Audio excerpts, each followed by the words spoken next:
Number आता है रायपुरा गांव का। मैं पिछले दिनों में जो हमारे सैनिक बोर्ड के अधिकारी हैं उनसे बात कर रहा था, तो जब सारे जिले की बात हुई, गरोंडा हल्के की जब बात हुई, तो पहला नाम उन्होंने रायपुरा का लिया और ये पूरे इलाके की जुबान पे की है। इसलिए यहाँ का जज्बा बिल्कुल अलग होना चाहिए। जोर से भारत माँ का जयकारा सब मिलकर लगाएंगे। भारत माता की, भारत माता की। आज रायपुरा गांव में विकसित भारत संकल्प यात्रा जो प्रधानमंत्री नरेंद्र मोदी जी ने पूरे भारतवर्ष में हर गांव में चलाई हुई है, यहां हमारे गांव में आई है। मैं आप सबकी तरफ से, पंचायत की तरफ से, सभी बुजुर्गों की तरफ से, मातृशक्ति की तरफ से मोदी जी की इस यात्रा का गांव में पहुंचने पर बहुत बहुत स्वागत और अभिनंदन करता हूं। अभी सरपंच साहब ने भी अपनी बात रखी, उन्होंने कामों का जिक्र किया। आप सब ने भी यहाँ आने पर हम सबका स्वागत किया, उसके लिए भी मैं आपका धन्यवाद करता हूं। और एक शपथ भी अभी हम सब ने मिलकर ली है। ये शपथ इस यात्रा का एक मेन उद्देश्य भी है। दो उद्देश्य है इस यात्रा के।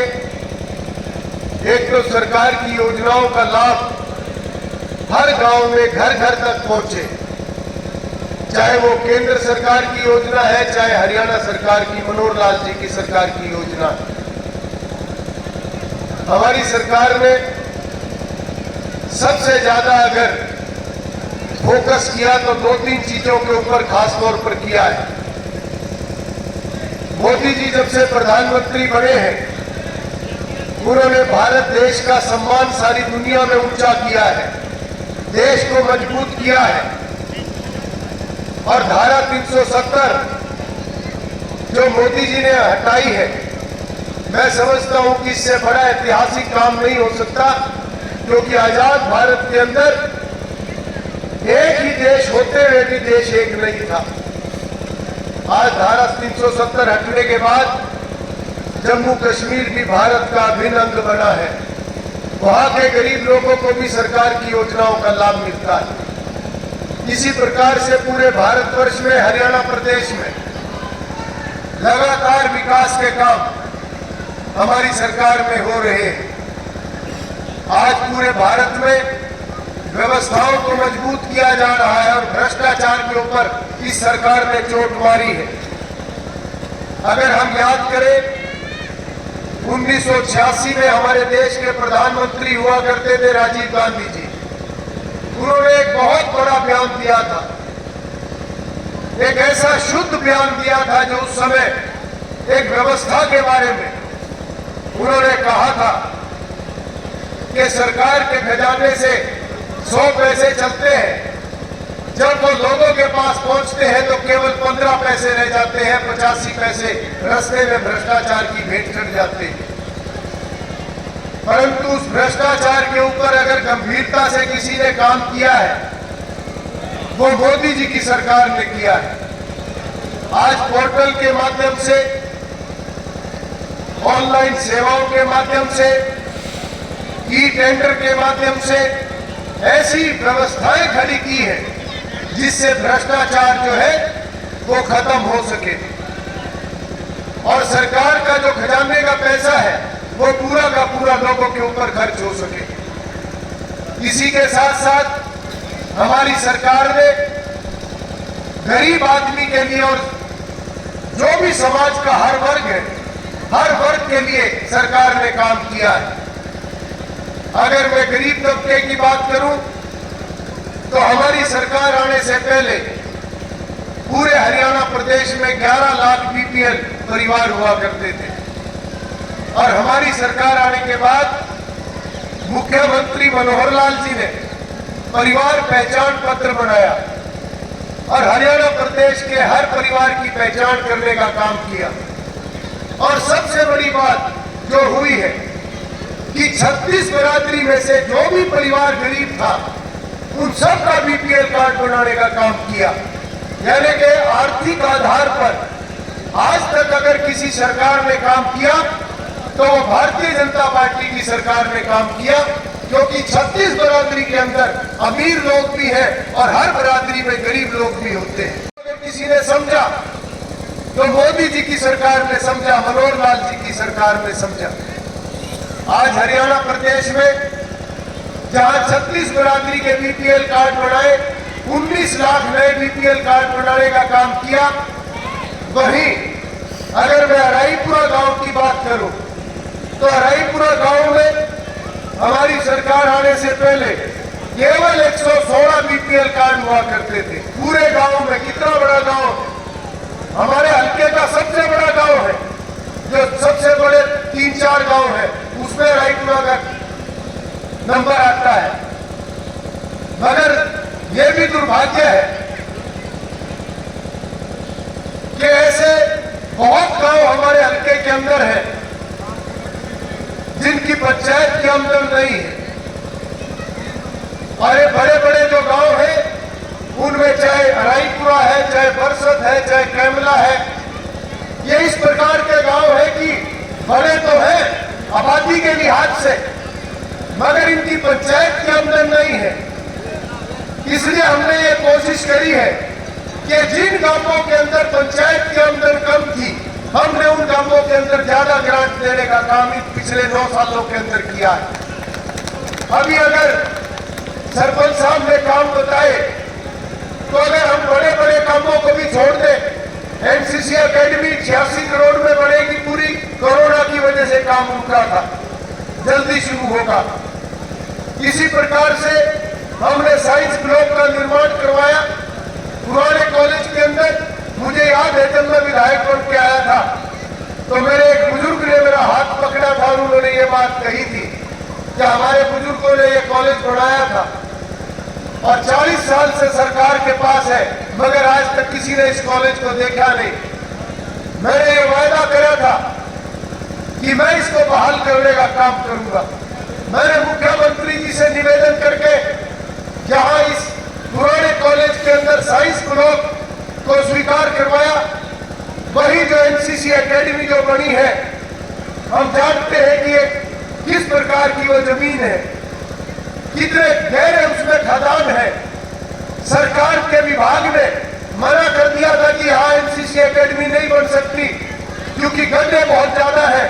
तो मैंने एक ही जवाब दिया था, जब समुद्र के अंदर से पुल बन सकता है तो कितने बड़े गड्ढे हैं जिसको सरकार नहीं भर सकती। कई बार इसका काम रुका और चंडीगढ़ के अंदर ये बात भी मुख्यमंत्री जी की बैठक में आई कि घरोंडा का विधायक अड़ा हुआ है कि एनसीसी एकेडमी जो है वो हराईपुरा के कॉलेज के साथ में बनानी है। मुख्यमंत्री जी ने मुझसे बात की, मैंने मुख्यमंत्री जी को कहा कि लंबी चौड़ी बात नहीं, हमने उस एरिया को बहाल करना है। हमारे जीटी रोड से जमुना की तरफ का जो इलाका है उस साइड में कुछ भी नहीं है और जमुना की तरफ के जो हमारे गांव हैं उनमें से ज्यादातर गांव हमारे पिछड़े हुए हैं। मैं धन्यवाद करता हूं आज मुख्यमंत्री मनोहर लाल जी का, जिन्होंने उस प्रपोजल को आगे बढ़ाने का काम किया। और जब ये एनसीसी एकेडमी पूरी हो जाएगी तो हराईपुरा गांव का नाम पूरे भारतवर्ष के मानचित्र के ऊपर होगा, क्योंकि ये पूरे भारत में दूसरी एनसीसी एकेडमी होगी। अगर हम इन सड़कों की भी बात छोड़ दें, कालरम की सड़क है, बसी की सड़क है, जो बाकी काम सरपंच साहब ने जो बताए हैं, मैं समझता हूं कि मैंने कोई ग्रांट देने में, पुराने सरपंच भी महेंद्र जी भी बैठे हुए हैं, सरपंच साहब कोई भी डिमांड गांव की तरफ से आई, चाहे आपकी तरफ से आई, कविंदर जी बैठे हैं, जगदीश जी बैठे हैं, मैंने हर काम को आगे बढ़ाने का प्रयास किया है। और मैं आपको यकीन दिलाता हूं कि आने वाले समय में भी जितनी आपने डिमांड रखी है या आने वाले समय में भी कोई और डिमांड आएगी तो सब सरकार के पास भेजकर उनको योजना के अंदर डलवाने का काम किया जाएगा। मगर मैं एक जानकारी आपको देना चाहता हूं कि हराईपुरा गांव में जो हमने 2-1.5 साल पहले हमने एक निरीक्षण करा था कि बड़ा कम्युनिटी सेंटर कहां बन सकता है। गांव के भी काफी लोग थे, हमने कॉलेज के आगे वाली जमीन वहां पर हमने जाके देखा था कि ये जगह बहुत अच्छी रहेगी। तो मैं आप सबको ये बताना चाहता हूं कि अराईपुरा गांव का वो कम्युनिटी सेंटर वो मंजूर हो चुका है। मुख्यमंत्री जी के जो सीएम अनाउंसमेंट होती है उसके अंदर वो डल चुका है और बड़ा कम्युनिटी सेंटर बढ़ेगा जो न केवल अराईपुरा गांव के काम आएगा बल्कि घरोंडा का जो भी हमारा शहर का इधर वाला इलाका है वहां के लोग भी यहाँ आया करेंगे। बड़े सबसे बड़े जो हमने 4 कम्युनिटी सेंटर मंजूर करवाए पूरे हल्के में, उसमें से एक बड़ा कम्युनिटी सेंटर मैंने अराईपुरा गांव में मंजूर करवाया है। वो लगभग 2 से 2.5 करोड़ रुपए की लागत में वो बढ़ेगा। और ऐसा कम्युनिटी सेंटर मुझे लगता है कि पूरे इलाके में कहीं नहीं होगा। सबसे बड़ा कम्युनिटी सेंटर हमारी विधानसभा में कपोपुरा गांव में हमने बनवाया था नगर निगम में, मगर ये कम्युनिटी सेंटर उससे भी बड़ा बनेगा और ये भी एक शान होगी आने वाले समय में। अभी कुछ कागजी कार्रवाई की कमी है, जो ये जमीन है ये संस्था के नाम है उस कारण से, और कुछ उसमें पेड़ बहुत ज्यादा खड़े हुए हैं तो कुछ समय लगेगा उसको क्लियर करवाने में। तो आपकी तरफ से भी थोड़ा सहयोग रहे ताकि जल्दी से जल्दी हम उसको क्लियर करवा सके और आने वाले वित्त वर्ष में जो अगला वित्त वर्ष है मार्च के बाद उसके अंदर जो भी बजट आएगा उसके अंदर ये कम्युनिटी सेंटर उसके अंदर मंजूर होके आएगा। पैसे के लिहाज से वैसे मंजूरी हो चुकी है।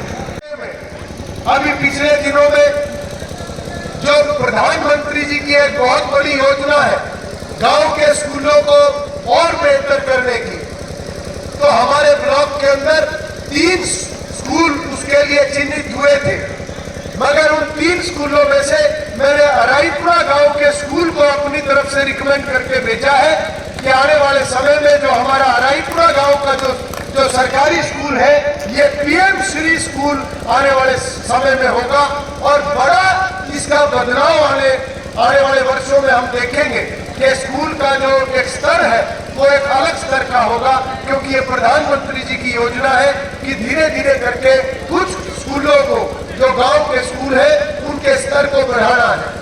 तो वो भी है मैंने रायपुरा गांव के स्कूल को आगे बढ़ाने का काम किया है। और एक मुख्यमंत्री जी ने घोषणा करी थी पिछले दिनों में जब वो ज्ञानपुरा मंदिर में मत्था टेकने आए थे और एनसीसी एकेडमी देखने आए थे और कैमला गांव में भी वो लंगड़े बाबा के मंदिर में मत्था टेकने आए थे। उस समय में उन्होंने ज्ञानपुरा मंदिर के लिए और कैमला गांव के लंगड़े बाबा के मंदिर के लिए 2 लंगर हॉल मंजूर किए थे 51 लाख रुपए के, और वो भी जो है वो मंजूर हो चुके हैं। बीच में थोड़ी रुकावट इस कारण से आई थी कि मंदिर के प्रांगण में ग्रांट लगती नहीं है, तो उस वजह से उसमें थोड़ा समय लगा, मगर मुख्यमंत्री जी की घोषणा थी इसलिए मुख्यमंत्री जी ने स्पेशल उसको आगे बढ़ाने का काम किया है और दोनों मंदिरों में 51 लाख रुपए से बड़े लंगर हॉल बढ़ाने का काम अगले वित्त वर्ष के अंदर वो किया जाएगा। उसकी प्रक्रिया आगे बढ़ चुकी है। मैंने जिक्र बीपीएल कार्ड का करा था। आज पूरे हरियाणा प्रदेश में 19 लाख नए बीपीएल कार्ड हमारी सरकार ने बनाए।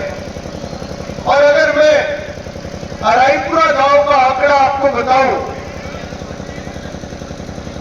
अराईपुरा गांव में हमारी सरकार आने से पहले केवल 116 बीपीएल कार्ड थी और आज अराईपुरा गांव में बीपीएल कार्ड की जो संख्या है वो 1134 है, यानी कि 1018 नए बीपीएल कार्ड केवल अराईपुरा गांव के अंदर सरकार ने बनाने का काम किया है।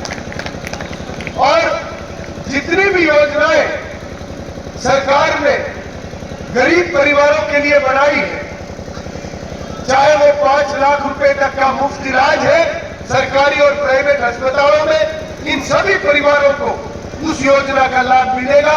और ज्यादातर लोगों के आयुष्मान कार्ड बढ़ भी चुके हैं, जो बचे हुए हैं वो इस यात्रा में भी हम बढ़ाते जा रहे हैं। और इस यात्रा का मकसद भी यही है कि हर योजना का लाभ जिसको मिलना है उसको जरूर मिलना चाहिए, ताकि जिसका होने वाला काम है उसको धक्के ना खाने पड़े और जिसका होने वाला नहीं है उसका भी काम जो है बता दें कि भी आपका काम इस कारण से नहीं होगा, क्योंकि 100 में से 2-4 ऐसे लोग होते हैं जिनको योजना का लाभ नहीं मिल सकता, मगर उनको गलत किसी ने बहका दिया, वो कागज उठा के घूमते रहते हैं। तो इस प्रकार से इस योजना में जहां जहां पर भी ये यात्रा गई है, हर गांव में 50 से लेकर 150 पौने 200 लोगों के काम मौके पे गांव के अंदर ही हो रहे हैं। ये मनोहर लाल जी का और प्रधानमंत्री नरेंद्र मोदी जी का संकल्प है। इसी प्रकार से इन सभी परिवारों को जो ये नए बीपीएल कार्ड बने हैं, इन सबको आने वाले सालों में जिनका भी कंडम मकान होगा, कच्चा होगा, गलियों वाला होगा, आने वाले वर्षों में थोड़े थोड़े करके सबके नए मकान भी सरकार बना के देगी। अगर किसी का ज्यादा कंडम नहीं है और वो मरम्मत कराना चाहे तो मरम्मत जो है वो सरकार उसके लिए जरूर कुछ राशि देती है, मगर जिसको मरम्मत के लिए राशि मिलती है फिर कई साल तक वो नया मकान नहीं ले सकता। तो इसलिए मैं आपको कहना चाहूंगा कि जिस प्रकार से घर बैठे आप लोगों के बीपीएल कार्ड बने हैं, ऐसे घर बैठे ही आप लोगों के मकान भी आएंगे जब भी सरकार की योजना शुरू होगी। आप लोगों को कहीं जाने की जरूरत नहीं होगी। आज हमारा सौभाग्य है कि आज प्रधानमंत्री नरेंद्र मोदी जी विकसित भारत संकल्प यात्रा के अंदर खुद लाइव जुड़े हैं और आज हम प्रधानमंत्री जी के इस लाइव कार्यक्रम को यहाँ बैठकर देखेंगे। मैं अपनी बात को ज्यादा लंबा ना करते हुए केवल आपको इतना यकीन दिलाता हूँ कि आज की वर्तमान सरकार बहुत ईमानदारी से काम कर रही है। आज से पहले जिस तरह के हालात हुआ करते थे वो सारे हालात बदलने का काम, सुधारने का काम हमारी सरकार ने किया है। मोदी जी की सरकार के अंदर कोई कितना ही बड़ा नेता, कितना ही बड़ा अधिकारी हो, आज हर आदमी या तो समाज सेवा करेगा, वरना घोटाले का किसी को भी या गलत काम करने का लाइसेंस किसी को नहीं है। हमारे से पहले जो सरकारें थी जो 50-50 हजार करोड़ के घोटाले करा करती थी, हमारी सरकार आने के बाद आज कोई भी घोटाला सुनने को नहीं मिलता।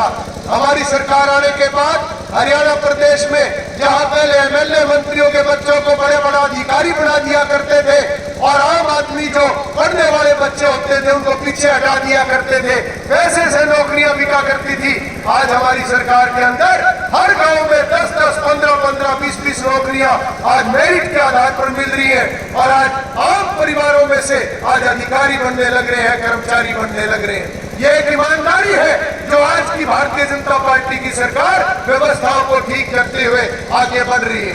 तो मैं आपको इतना ही कहकर अपनी बात को समाप्त करूंगा कि जो आज हमने शपथ ली है उस शपथ का मतलब है कि 2047 तक हमारा देश विकसित राष्ट्रों की सूची में होना चाहिए, क्योंकि हमारा देश 1000 साल तक गुलाम रहा। इससे पहले हमारे देश को सोने की चिड़िया कहा करते थे और 1000 साल की गुलामी में पहले मुगलों ने राज किया और उसके बाद अंग्रेजों ने राज किया और न केवल हमारे देश को लूटने का काम करा बल्कि हमारे देश की प्राचीन संस्कृति को भी खराब करने का काम उस गुलामी के दौर में किया गया। आज हमारा देश दोबारा उन नई ऊंचाइयों पर मोदी जी के नेतृत्व में आगे बढ़ रहा है, मगर 2047 तक जब देश की आजादी के 100 साल पूरे हो जाएंगे उस समय तक देश हमारा तभी विकसित राष्ट्र बनेगा जब हम सब अपने अपने कामों को ईमानदारी से करेंगे। चाहे यहाँ पर अधिकारी बैठे हैं, कर्मचारी बैठे हैं, चाहे सरपंच है, चाहे विधायक के नाते मैं आपके सामने हूँ, या जितने भी जिम्मेवार लोग हैं, सब अपने जो काम है उसको जिम्मेवारी को ईमानदारी से निभाने का काम करें और हम भी अपने बच्चों की पढ़ाई के ऊपर ध्यान देते हुए बच्चों के अंदर अच्छे संस्कार डालने का काम करें ताकि वो अच्छाई और बुराई के अंतर को समझ सके और बड़े होकर एक अच्छे इंसान बने, न केवल अपने परिवार को ऊपर उठाए बल्कि देश की मजबूती में भी अपना योगदान सुनिश्चित करें। इन्हीं शब्दों के साथ मैं अपनी बात को समाप्त करता हूं। आप सब ने मेरी बात को बहुत इत्मीनान के साथ सुना, मैं आपका बहुत बहुत आभार व्यक्त करता हूं। अभी हम सब मिलकर प्रधानमंत्री जी के लाइव कार्यक्रम को सुनेंगे और उसके बाद 10 मिनट का कोई कार्यक्रम और बचेगा, उसके बाद हम उस कार्यक्रम को भी पूरा करेंगे। बहुत बहुत धन्यवाद आप सभी।